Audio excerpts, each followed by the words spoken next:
ilmu penting tentang karakter saham dan tren saham dalam per siklus. Silakan disimak ya guys. Assalamualaikum warahmatullahi wabarakatuh. Alhamdulillahirrahmanirrahim. Selamat malam semuanya sobat trader dan investor media stock Indonesia.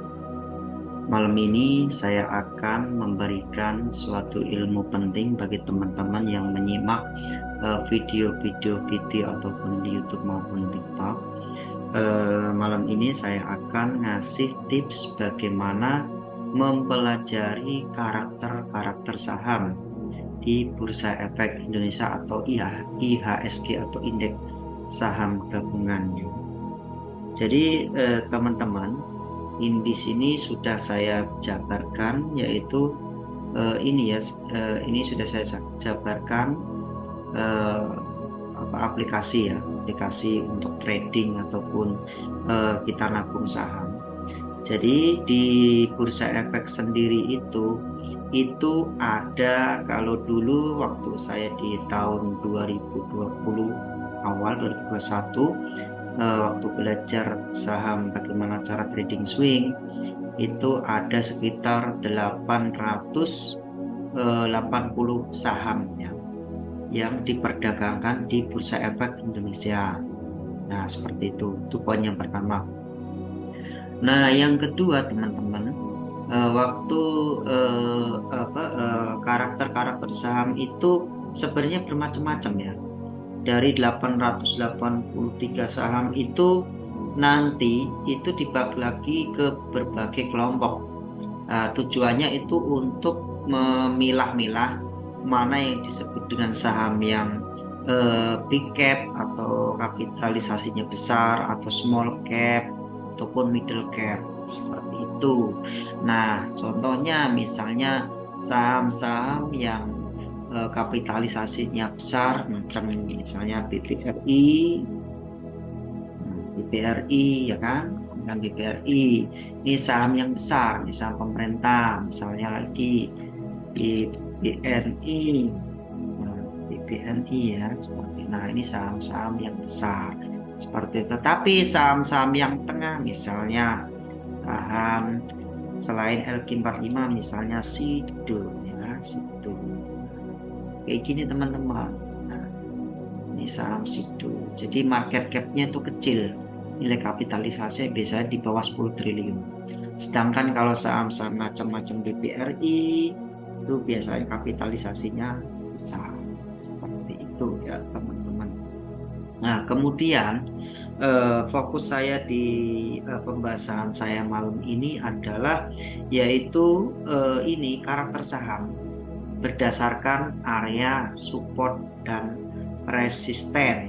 Nah, teman-teman, di aplikasi trading iPod ini atau Indo Premier Sekuritas ini sudah ada dipaparkan. Kalau kita pakai laptop itu kelihatan jelas ya teman-teman. Di sini kelihatan jelas. Kalau misalnya di garis merah, garis hijau, ini adalah garis pembatas atas atau kita sebut dengan resisten, garis resisten. Oke. Sedangkan yang di area bawah seperti ini namanya garis pembatas bawah atau garis support yang warna merah. Jadi kalau area support itu di bawah atau yang bersifat mantul, sedangkan di area resisten itu bersifat turun, biasanya seperti itu. Biasanya untuk dalam sebuah charting saham itu biasanya tren atau gaya ataupun musiman itu dibagi dengan 3, biasanya seperti itu. Ada yang namanya uptrend, ada yang namanya downtrend, ada yang namanya sideways. Nah, untuk posisi uptrend ini seperti ini ya teman. BBRI ini sudah mewakili uptrend, atau misalnya saham yang gorengan, misalnya kayu. Nah, kayu ini juga posisinya uptrend. Kenapa? Karena dari area support dia mantul, naik, turun, naik, turun. Ini udah ada, kalau saya ngomong nih, ini lembah, ini bukit, ini lembah, ini bukit. Ini lembah, ini bukit, ini lembah, ini bukit. Seperti itu. Mantul semakin tinggi, semakin tinggi. Seperti itu dinamakan uptrend. Nah, kalau misalnya uptrend itu kalau posisi bandar itu sebenarnya bukan mengakumulasi ya teman-teman. Jadi kalau uptrend, kalau bagi saya itu naik ataupun bullish ataupun distribusi. Jadi biasanya jangan salah perkiraannya teman-teman. Oh berarti naik, berarti bandar lagi mengakumulasi. Kalau bagi saya itu kalau posisi uptrend itu berarti bandar lagi distribusi, artinya dia jual barang. Kemana? Ke sama siapa? Ke retail. Berarti kita yang beli. Nah ini namanya posisi uptrend. Di bandar itu udah ngumpulin dari bawah, terus kita yang beli seperti itu. Ini beli turun, beli turun, beli turun seperti itu. Ini posisi uptrend. Nah, berarti antara ini sama puncak itu beda, semakin beda semakin tinggi seperti ini. Nah, untuk posisi kayu juga targetnya sama, dia harus jebol dulu ke 181. Kalau dia nggak capai ke 181 berarti dia nggak bisa dikatakan uptrend atau jebol breakout seperti itu. Ini posisi uptrend. Jadi uptrend, bullish ataupun distribusi. Nah, yang kedua teman-teman ada istilah namanya downtrend. Kita cari misalnya coba Telkom ya teman-teman. Telkom. Nah, kalau dinamakan Telkom, ini posisi dia teman-teman, ini posisinya downtrend. Kenapa dibilang downtrend?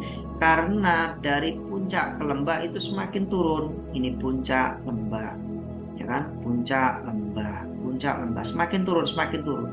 Nah, kalau dibikin garis trend line juga dia semakin turun, kayak gitu. Atau lebih gampangnya kita bagi ini aja, pakai garis EMA. Ini saya kasih EMA 5. Terus ini saya kasih EMA 10, ini saya kasih EMA 20. Nah ini paling gampangnya seperti ini. Kalau dikatakan saham posisi downtrend itu jika ini kan yang EMA 5 kan warna merah, EMA 10 warna hijau, EMA 20 ini warna biru. Jadi kalau candle itu berada di bawah garis EMA 5 berarti posisinya downtrend. Nah, untuk saham Telkom ini posisinya downtrend, cuman di sini di 3.600 ini posisinya support. Di per siklus 3 bulan. Dari bulan 4, 5, 6, 7. Ini per siklus 3 bulan posisinya downtrend. Seperti itu ya teman-teman. Kalau turun berarti saham seperti ini tidak layak untuk dikoleksi tetapi layak dipantau karena di area support. Seperti itu ya teman-teman ya. Selanjutnya ini posisi downtrend. Selanjutnya yang posisi yang downtrend yaitu bisa turun atau bearish ataupun akumulasi. Nah teman-teman gantian ya. Sekarang tadi kan uptrend itu kan naik ya distribusinya. Sekarang gantian, biasanya malah posisi bandar itu dia itu malah disebut dengan akumulasi. Kenapa? Karena bandar itu cenderung mencari di harga murah. Seperti itu ya teman-teman. Bandar itu cenderung mencari di harga murah, yaitu logikanya misalnya kita kita beli barang atau kita kulaan lah, misalnya beli kelapa atau beli mangga ya. Beli mangga itu di mana-mana para tengkulak atau apa pasti cari barang yang paling murah, nanti dikumpulin gitu kan, dikumpulin kalau udah waktunya stok udah habis baru dikeluarkan. Nah, udah nggak ada barang, semua barang ada di tempatnya dia. Nah, ada banyak permintaan tuh nyari barang di mana, udah akhirnya ngumpul di dia kan, dinaikkanlah barang, belinya 500 dijual di harga 1.500, dia untung 1.000, artinya dia untung hampir 200%. Seperti itu teman-teman.